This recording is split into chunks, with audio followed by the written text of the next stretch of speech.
नमस्कार, times of Swaraj में आप सबों का स्वागत है और मैं हूं संतोष सिंह। और आज हम टाइम्स ऑफ स्वराज में बात कर रहे हैं कि नए जो एसीएस हैं एस सिद्धार्थ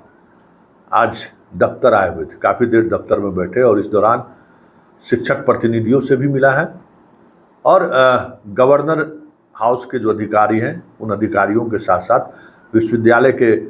कई पदाधिकारियों से भी उनकी मुलाकात हुई है। और उस मुलाकात के दौरान जो बातचीत हुई है उस बातचीत से यही संदेश जा रहा है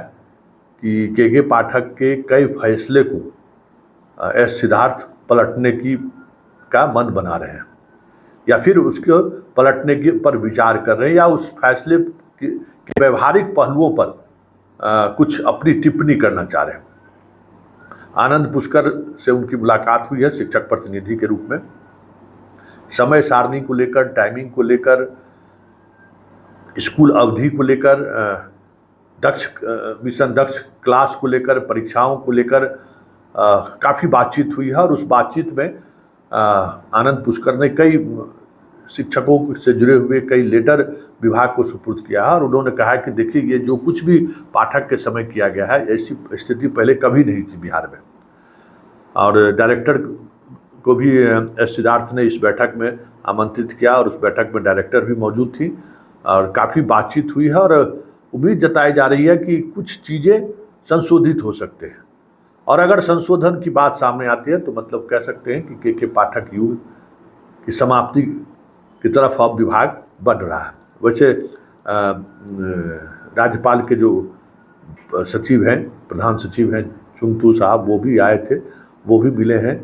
और अपनी बात उन्होंने रखा है कि किस तरीके से विश्वविद्यालय में पैसे के आवंटन नहीं होने से जो रिटायर्ड शिक्षक हैं, कर्मी हैं, उनको कई महीने से वेतन नहीं मिला है और कई तरह के हस्तक्षेप की वजह से, शिक्षा विभाग के लगातार हस्तक्षेप की वजह से कामकाज प्रभावित हो रहा है। जो स्वायत्तता की बात हो रही है वो स्वायत्तता प्रभावित हो रही है। ये सारी बातें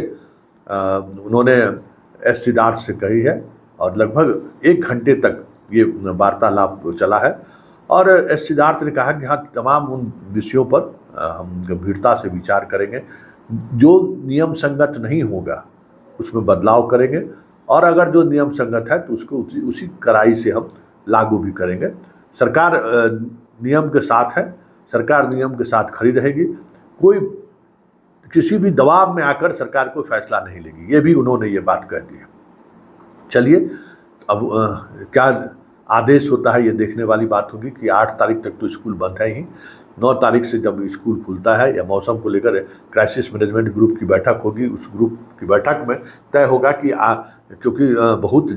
गर्मी से राहत अभी नहीं मिला है, तो राहत नहीं मिलने की स्थिति में क्या हो सकता है, इन तमाम चीज़ों पर क्राइसिस मैनेजमेंट ग्रुप का जो आदेश होगा, निर्णय होगा, उस निर्णय के बाद शिक्षा विभाग स्कूल खोलने की अवधि क्या होगी, बच्चे आएंगे कि नहीं आएंगे, ये सारे निर्णय उसके बाद होंगे। लेकिन फिलहाल एस सिद्धार्थ ने जो पहल की है और एस सिद्धार्थ ने आज जितने वक्त तक समय दिया है आज शिक्षा विभाग के दफ्तर में, वैसे आज मुख्यमंत्री नहीं थे तो उन्हें काफ़ी समय वैसे भी मिला होगा। मुख्यमंत्री के रहने पर थोड़ा उन्हें मुख्यमंत्री आवास छोड़ने में परेशानी है, लगातार कुछ न कुछ डिस्कशन होता रहता है। लेकिन मुख्यमंत्री नहीं रहने के बाद शिक्षा विभाग में आना, शिक्षा विभाग में समय देना, शिक्षा विभाग के मसलों पर गंभीरता से विचार करना, मतलब संकेत साफ है कि अब पाठक की वापसी की उम्मीद छोड़ दें तो यही बेहतर है।